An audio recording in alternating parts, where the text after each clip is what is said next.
Good morning students, నేను మీ Ganesh sir. ఇది ఎన్టీపీసీలో మనకి ఎన్టీపీసీకి ఇవ్వబడినటువంటి క్వశ్చన్. ఇది 2016లో ఇవ్వబడినటువంటి క్వశ్చన్. ఈ క్వశ్చన్ ఆన్సర్ చేయగలగాలంటే త్వరగా మనకి 10th క్లాస్లో చిన్న కండిషన్ ఉంది. 2 power 2 into 5 power 2 equal to 2 5s are 10 whole square పెడితే 100 వస్తుంది. ఈ కాన్సెప్ట్ అనేది మనకు తెలిస్తే ఇక్కడ ఈజీగా ఈ క్వశ్చన్ ఆన్సర్ చేయొచ్చు.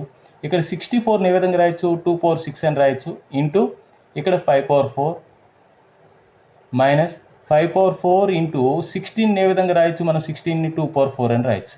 ఇక్కడ చూడండి 2 power 4, ఇక్కడ 2 power 4 ఉంది, ఇక్కడ 2 power 4 ఉంది, 5 power 4 5 power 4 ఉంది.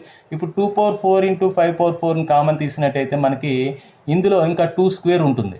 2 స్క్వేర్ మైనస్ ఇందులో ఏమీ ఉండదు కాబట్టి -1.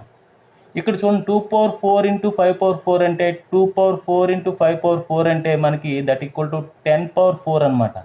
అంటే 10 power 4 అంటే ఖచ్చితంగా 1 పక్కన 4 zeros పెట్టాలి, 1 పక్కన, ఇంటూ 2 స్క్వేర్ అంటే 4లోంచి 1 పోతే 3 ఇంటూ 10,000 అంటే ఖచ్చితంగా 3 పక్కన 4 zeros పెట్టాలి. అంతే answer. Our answer is C. ఈ విధంగా మనం చాలా త్వరగా ఆ కాన్సెప్ట్ అనేది 10th క్లాస్లో ఉంది. ఆ 10th క్లాస్లో ఉన్న కాన్సెప్ట్ అనేది మనకి బేస్ చేసుకుని కూడా ఈ ప్రాబ్లం చాలా త్వరగా చేయొచ్చు.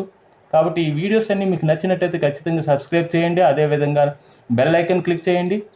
మీరు బెల్ ఐకాన్ క్లిక్ చేయడం వల్ల, సబ్స్క్రైబ్ చేయడం వల్ల బెనిఫిట్స్ ఏంటంటే నేను అప్లోడ్ చేసిన ప్రతి వీడియో కూడా మీకు నోటిఫికేషన్ రూపంలో రావడం జరుగుతుంది. మీ వీడియోని మీరు వెంటనే పొందవచ్చు.